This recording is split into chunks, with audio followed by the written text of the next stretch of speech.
Well, if you are in the market for a car which offers you the practicality of a hatchback, the space and comfort of a mid-size sedan, and the on-road presence of an SUV, then look no further than the Maruti Suzuki S-Cross. Well, what is this car all about? It's essentially Maruti's answer to the Ford EcoSport. But has it got what it takes to be the best in this competitive compact SUV segment? We'll find out on the show today. The S-Cross comes across as a typical Maruti Suzuki product. It looks very similar to the Swift from the face. It gets that big grille up front which has the Suzuki emblem in it. That, along with those stretch back headlamps, along with that fender on the side, give it plenty of road presence. The side profile isn't as dramatic as some of its rivals, but being over 4 meters in length, this car has better road presence than some of its main competitors. The back end is complete with those well-styled tail lamps as well as the sculpted bumper. And even though the S-Cross isn't a design which will stand out in this competitive segment, it's a design which has its own unique charm. Well, here I am now in the back seat of the S-Cross, and as you can see, headroom is not a problem at all, and knee room is really generous as well. And by now you must be knowing that my height for reference is 5'10", and I have adjusted the front seats as always for my driving position. The quality inside this car is much better than most of its rivals. Well, the S-Cross is genuinely a wide car at the back, and what that means is that you can actually sit 3 tall adults over here, and it should not be a big issue for those long highway trips. Yes, there is a bit of a hump over here in the floor panel, but the footwells have got decent place where you can stretch your feet, so whoever is sitting here in the middle has got place to stretch his feet at. And if you are sitting here in the middle seat, you get a nice view of the dashboard ahead, which really does look nice and cool. So let's check out the dashboard now, shall we? Well, the first things you'll notice inside the S-Cross's cabin is the sheer levels of quality. This car really is one of the better ones in this compact SUV segment when it comes to sheer build quality as well as overall materials used, because this car really has some solidly put together plastics. Maruti also has taken a leaf out of Hyundai's book in terms of equipment and are really offering you all the bells and whistles available. You get this huge 7-inch screen which also has navigation as well as Bluetooth along with the stereo system on it, and this screen also doubles up as the rear view camera's display when of course you put this car in reverse gear. And all the controls over here really have a very soft touch to them and feel very luxurious and upmarket. Even the wiper switches as well as the headlamp stalks really feel very soft and nice to operate.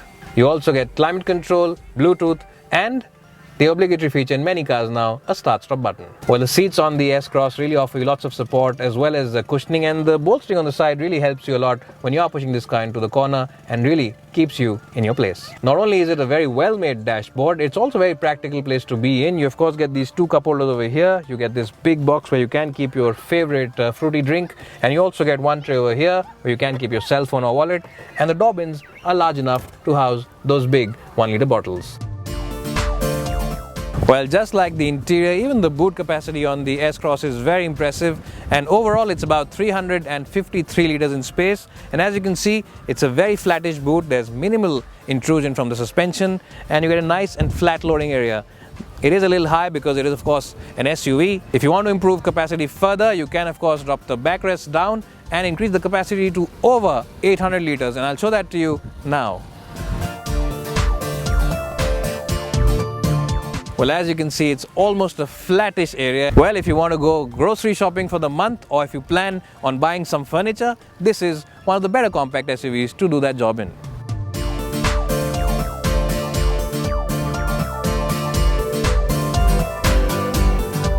Well, here I am now driving the Maruti S-Cross. Well, Maruti Suzuki have decided to offer the S-Cross only in diesel power at the moment, and you get a 1.3 litre diesel engine and an all-new 1.6 litre diesel engine, and the 1.3 makes about 90 bhp of power and about 200 Nm of torque, while the bigger 1.6 litre engine makes about 320 Nm of torque and 120 bhp of power. Well, the 1.3 litre engine is the same one which also does duty on the Ciaz as well as the Ertiga. Well, this 1.6 litre engine is a real hoot to drive. Along with that chassis out there which is really sporty, this engine really does love to flex its muscle, and it really loves to be revved hard. And even when you rev it hard, it doesn't really become too obtrusive in the cabin. It remains very quiet and refined, and that goes to show you the amount of engineering that Maruti Suzuki has put into this car.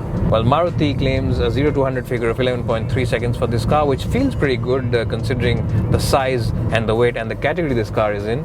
And what that really goes to show is the amount of performance that this engine and the S-Cross deliver. Well, another plus point of this 1.6 litre motor is the fact that it's a very refined and very quiet motor, and even when you rev it hard, it remains largely quiet inside the cabin, making this car one of the better cars for those long distance trips.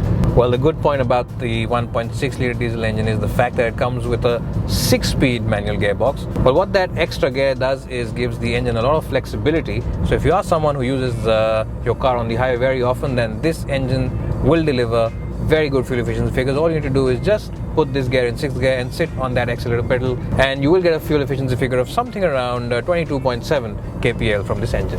Well, the S-Cross feels very similar to the Swift in terms of driving dynamics, and what that means is that the steering wheel is very feel-some, the gearbox is really crisp, and the clutch is pretty light to use, and that along with that dynamic chassis means that this car is the best compact SUV out there for keener drivers. Well, Maruti Suzuki engineers seem to get the best balance in dynamic ride as well as comfortable handling, and the S-Cross is no different. Well, just like most other common rail engines, this one also suffers from a little bit of turbo lag below 2000 RPM, and all you need to do is of course get the gearbox in the right gear and keep it in the right RPM figure, which of course for this car is about 2000 RPM to 4000 RPM, and there's a wave of torque available in that power range, which really makes the S-Cross fly. Well, this very crisp steering wheel along with that nicely set up suspension means that this car really loves to change lanes like a housefly, and that makes it one of the better cars if you are someone who really enjoys pushing his car into those corners. Well, the chunky tires on the outside along with the all-wheel disc brake system gives this car very solid braking feel, and in fact it really does drop the anchor down as soon as you press that brake pedal. Another plus point of the S-Cross is the fact that it's a very stable car and it really does soak in the bumps very well, especially at higher speeds. So if you are someone who enjoys those long distance highway trips, then this is one of the best compact SUVs out there. Well, the S-Cross comes across as a car which offers you a great personality on the outside, a very dynamic drive, a punchy diesel engine, and a luxurious and comfortable cabin. All that, along with the trusted Maruti Suzuki brand, means that resale values and after sales will be very strong as well, making this one of the best buys, if not the best buy, in the competitive compact SUV segment.